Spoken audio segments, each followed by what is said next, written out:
Well, the Strength Deployment Index is we're going to look at quality relationships, creating quality relationships. Dr. Porter's view is that for the relationship awareness theory is that our behavior or our traits are consistent with what one finds gratifying in interpersonal relationships and the concepts or beliefs that we hold about how to interact and achieve those gratifications. So, 4 issues that he likes to look at is preventable conflict, opportunities to learn about yourself and others, goals are to create truly effective interpersonal relationships, and that people are striving to feel good about themselves. His first premise of relationship awareness theory is that behavior is driven by motivation. The things that I do are driven by my either internal or external motivations. If I'm thirsty and I need a drink of water, I'm going to go get my drink of water. If I have history with an individual and I'm upset with this individual, no matter what that individual says, whether they intend to be malicious or not, I might have a feeling that they have some kind of interest in being malicious. Or if I'm looking to get an award or a certificate or something from my organization, then I might have behavior that would be conducive of getting that award or that certificate or that paycheck.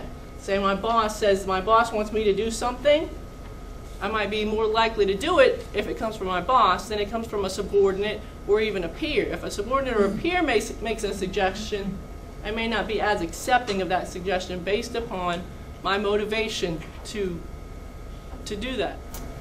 Why do people behave the way they do? Dr. Porter says we all want to be in our happy place. We have a happy place that I like to be, a place that's conducive for my environment, a place that's conducive for my work. So I like to be in that happy place. So I do things, I have behaviors that create that happy place for me. And I want you to be in my happy place too. So I might do something and it's to get you into my happy place. It's not necessarily to make you angry. It might just be, most of the time, it's because I want to be in my happy place. Not necessarily that I want to push you out of your happy place. So believe it or not, most of the time we're pretty egotistical, focused on our own motivations, our own drives. The second premise, and the second one that we're primarily going to look at this morning, is that motivation changes in conflict. So when I'm trying to keep you, when I'm trying to get into my happy place, now I'm in a conflicting situation, now I may not be as conducive to getting into that happy place. So, for example, if our organization is having an org day and I'm excited, I like to go to org days, I might be content with that. Oh yeah, all right, I'll stop this work. I don't want to work anyway. I need a break. I might go to that org day. Now, if I'm not as interested in going to an org day, if I've got some work that I want to complete and I just don't like org days, now I'm not so happy about going to the org day. So my motivation is going to change in conflict. First stage of conflict, I'm focused on all 3 of those things. Myself, you, and the problem. Second stage of conflict, I'm focused on just the problem and myself. I have released my interest in the organization. I've released my interest in the other individuals that are involved. Now I'm just focused on me and the problem. Then the third stage of conflict, went into the third stage of conflict. Now, the only thing that I'm focused on is on me.